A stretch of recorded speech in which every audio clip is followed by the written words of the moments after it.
Hello, everyone. This is Becca Victoria. I am a clinical hypnotherapist, RTT practitioner, and a mindset coach. Welcome to Embodied Shift. Joy and I explore real change where subconscious healing meets higher guidance. Hi, everybody. I'm Jonna. I am an intuitive coach, and my work's about remembering who you are and trusting your inner knowing. And today, our question is, how are you? It's a very simple question, but it's a powerful one. And for our audience, we want you to go through this with us as a just some sort of an awareness process on how we actually do this in real life. And so Victoria and I, we're going to be sharing what's been happening to us lately and how we, with those experiences, how we become self-aware of what's going on and how we're feeling and how we're connecting to our energy field. So how are things with you, Victoria? How am I? What a question. Like you said, it's a very simple question, but a powerful one. How do I even start, right? Mm. Oh, so how are things? Quite busy this week, especially. There's a lot of going on in life, good things, however, thank goodness. Mhm. To to be honest, I'm in a place where I'm just I am very grateful of things. Last week we've talked about, you asked me that question too, and I said things are chaotic, lots of chaos inside really, right? But then after that conversation, it made me think, and I look within why things are chaotic. You think it is. The reason was because I'm not in peace within. So I've done some here and there little meditation, thinking really what is going on, and I found answers. That's And good. now I feel I'm at peace. So thank you for asking me that last week and today as well. And so, how are you? You know, it's been an interesting couple of weeks. And I believe it's important that we are very self-aware on how we are reacting to things lately because things seems to be just being thrown at us energy-wise. But as you said, it's not like it's so difficult, but it's just a matter of how are we responding to them. So now, whenever I'm, doing life, and life is always life, I'm always trying to see what would the old version of me do and what would the new version me do. And to be more self-aware, I would see situations like, for example, and I've shared it and I'm gonna share it with we just adopted a fur baby and about 3 months now. And we found out, I think, about 3 weeks ago that she has a mast cell tumor. And so, given my history with fur babies on how much I love them and they're my world, and going through my first Bella and Dojo having both cancers and transitioning just a year after another, and now we have this amazing and she happened to be a Bella as well. That's her name when we adopted her. So when I found out about her diagnosis, the old version of me would be so scared. But my energy is becoming more neutral, and I've caught myself and I caught my body because when you're in a vet's office and because she's got some lamps, and then our first vet said when we first adopted her, they said,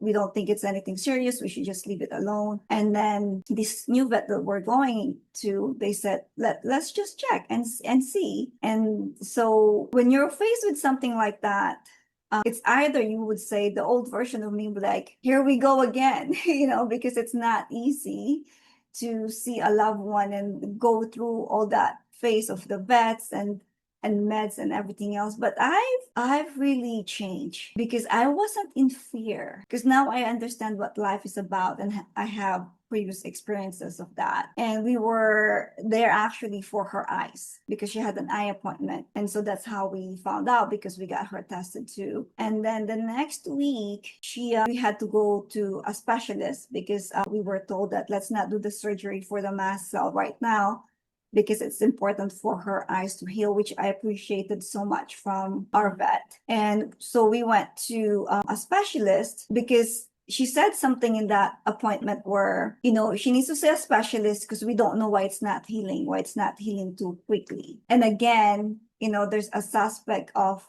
cancer. And so I had, I think it was 3 days before we were able to get her to a specialist. During those time, I've meditated, I prayed, I stayed in trust instead of being very fearful. And I was able to stay in a place of trust and surrender. But I have a feeling that it's going to be okay. And so when we went to the vet, it was a relief to the specialist. And they said, oh, it's not cancer. They had to perform a procedure. And during that, there's so much stories, but during that appointment as well, this is where alignment really steps in, because we were, in that appointment, and there was another fur baby that came, and the mother was like, we've been, going through this for 3 or 4 months, I think is what she said. And then they're doing another eye surgery on her. And we were just having conversation, and I was talking to the dog, and her name is Sophie. And I was like, you're gonna be okay, because everything has power, everything has energy. And I was, talking to the dog, like talking about miracles, things can happen. And, it was just a very nice conversation with everybody at the lobby, especially me tuning in with, just trying to have this conversation with Sophie, which is the dog. And so the doctor said we were not able to do the procedure today, but Bella, she didn't like the cone. And so I was hoping we could do the procedure that day, but my energy was open. I was like, we know what's wrong. She's gonna have to wear the cone because she has an open wound in her eyes. And then as we were going, so Sophie, the dog, was gonna have to be placed in anesthesia and everything else. She didn't need it. Wow. And so what happened was my Bella was able to get the procedure that day. And so we didn't have to come back for the procedure. She doesn't have to wear the cone longer, because now she's only gonna have to wear it for 2 weeks. Oh, you can't hear me? Yeah, no, I can hear you. Yeah. Okay. Okay, go on. Okay, so that is in itself is an alignment to the energy. And so I'm really appreciative of everything that has transpired. It's not all easy, because there is a moment where you want to feel scared, but you have to make a decision to just, if you can't get to a place of trust yet, at least you could get to a place of neutrality where you're not overreacting and you're just still keeping things light, and not like, my old version of me would be like, here we go again. I won't be able to eat. It's like I need to spend more time with her. I just, and so it's those little things that we have to ensure. How are we reacting? How's our body feeling? And what are the choices that we're making during those difficult situations? Because, as human beings, we're so programmed, and I could just have easily said, here we go again, and, just react to things, like being scared all the time, or being so overly protective of her again. And, having that energy of, like she should bring this supplement, she should do this, we should do, all of those things. But the energy is really having that surrender and that trust that I know it's a label, it's a big one, it's cancer, it's a big diagnosis, but we do have a choice to, because I have been through a lot when it comes to cancers, not just with dogs, but with my family as well. And so oh, go ahead. Yeah, no, the word neutral, the neutral, so how do you do that, right? For our listeners and viewers, how do you neutralize your emotions? How do you go back to that instead of in your situation, you didn't feel scared, you didn't have that fear anymore? How do we get there? For me, I got there through a lot of growth, because as I've said, cancer has been, with Bella, it was like almost a couple of years. With Dojo, it's about, well, with his skin cancer that kind of progressed and progressed, but he was healthy for a while. But it was about 6 months that he was really like dealing with, active symptoms. So for me, having gone through that experience, then I do meditate.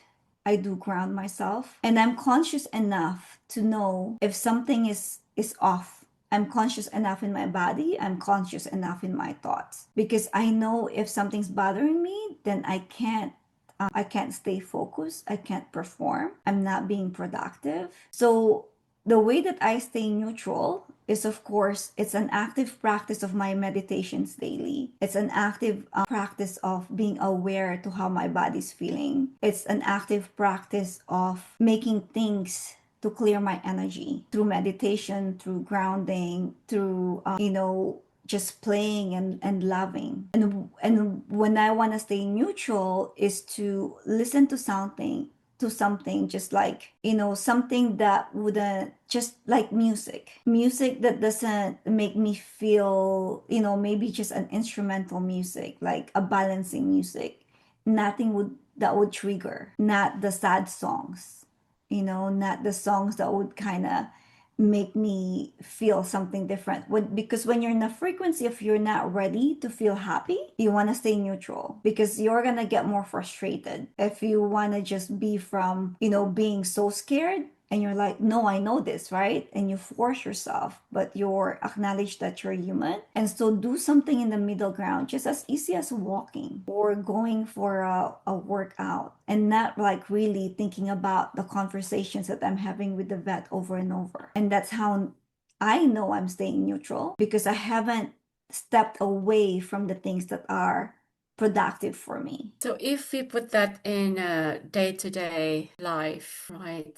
Let's say something happened. It could be an accident or family issues, health issues, financial issues, whatever else. And you don't, if it's just happening like right there and then, how could a person put themselves in that neutrality? Okay, I'll answer this both ways. First thing is, you have to acknowledge that we're humans. So the first thing is to allow yourself to feel it. So another story about Bella, and it's a good example for this. Remember, guys, before I was very reactive. My fur babies are like really my, the love of my life, basically. If you see them with me, if you see me with them, you'll be like, oh my God, like, because they're priority for me. So on the third day, Bella had an episode.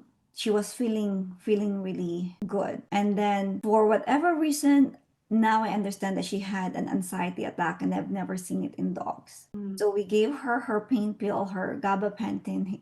She seemed to be okay. We all went to the bedroom. But, for the past, we haven't really left her. At least one, it's I would be there or David would be there. And we thought she was already okay. So we were just like in a hallway, like very close to, the bedroom. And so Gilbert was with her, and then suddenly Gilbert decided to run out of the bedroom. And then, of course, now she has the cone, and she's so uncomfortable with this cone, because as a dog, it limits you to what you could do, because she would bump herself. And so she ran out, and it's the first time that she wasn't assisted to actually get out of bed, so no one's watching her. And then she found herself in the hallway. I took her back in bed, and next thing you know, she was shaking, like trembling and shaking. And with a pet parent like me, especially the old version of me, would like emergency. So before, I would feel my whole body shake because she's shaking. I'm reacting to, the love of my life shaking, So you feel all of those things, right? But this time around, it was different. So she was trembling, she was shaking, and they actually gave her trazodone, because the cones give dogs anxiety. And so I gave that to her just to make sure that, it's probably, if, that it's being handled right away. But it took about maybe, just for me, it felt like a long time, but it's probably a span of like 20-30 minutes. and she was panting, she was shaking, she was trembling. I've never seen that with Bella or Dojo. And so my instinct was, we'll observe. Of course, I'm telling Chat GPT we're checking her gums. And, but I did have in those moments, because of what I know with Bella and Dojo.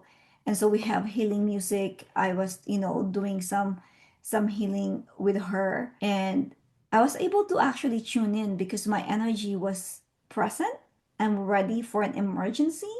If we have to, we'll take her. But it was just all of this knowing, but nothing that's overreactive. I'm not like, crying, or, I'm not like super scared. I'm not shaking. And what I've done is, because it got better, but then again, it would get worse. So I used to do this to Belle when she's scared. So I put like my whole body and just hug her tightly, and then she relaxed. It took her a while, but I've also heard the guidance that she's gonna be okay. And you're able to hear those guidance if you're in an open energy. You're not like being, I'm not panicking about it. And so we spent the night, of course, watching over her, but she was peaceful, and she wanted some belly rubs afterwards. But now that's the difference between my old version and the new version of me, just reacting all the time in situations. And you'll feel it in your body when you're choosing to be neutral, because you know that there's some things that you have to do because you have to react, especially in those kind of emergency. Right. But there's also this sense of knowing, because you're now self-aware to, that everything is energy. And so I know if I would overact, it's going to add to that energy. So, what I got from that is just to be calm, I guess, because the more you are calm, whatever is happening in your life, because you'll get answers when you just, okay, it's happening, yes, it's chaotic or whatever it is. But I think for me, what's working is when things are in very, very, very chaotic. I would just stay calm. And the more I do that, things are coming in, like answers are coming in. And all of a sudden it'd be like, oh my gosh, those are the answers. That's the answer, especially in the evening, right? Just quieting yourself. And by doing that, that's why I think sometimes they say, people would say silence is golden. You get a lot from in that silence. And it's so beautiful. And it takes practice, like you said, right? It's not just gonna come like, oh yeah, okay, I do that, nothing happened. So it takes a little bit of practice, and the more you hear yourself inside, you're gonna get a lot of answers from that, from being. Yeah, definitely. So it's really amazing when you're in this stage of wanting to be very self-aware. When you go back a week, a month, I just want you guys to know that it's not to find mistakes. It's to find some things that you can be better about. Like, so if my old version of me would do this and I'm still doing this, have that compassion, have that love to yourself, that you're not going back to the past to uncover or just feel bad about it, to feel bad about your decisions and how you reacted. If you found, I call them my moment of weakness, and I love my moment of weakness because it makes me feel human, allow me to love myself more when I'm able to forgive myself for things that I've done in the past that I'm learning from. So when you guys are, when I talk about awareness, and sometimes the exercise going back maybe a week, 2 weeks of how you could have done things better, make sure that it's not in a state of judgment, but in a state of just wanting to learn more about you and how you're evolving and how you're becoming the real you, your core. And I think it's important to be aware of that, and to be more in a place of celebration when you find something that is, that you're doing something better in your decision makings and how you're reacting. Beautiful. I love this. I love this conversation, right? Just simple conversation. And I hope you'll enjoy this as we did. And we will see you guys. Well, thank you. Thank you for being here today. And we'll see you guys in the next video. Yeah, thank you guys. And until next time, let's all shift together. You guys take care.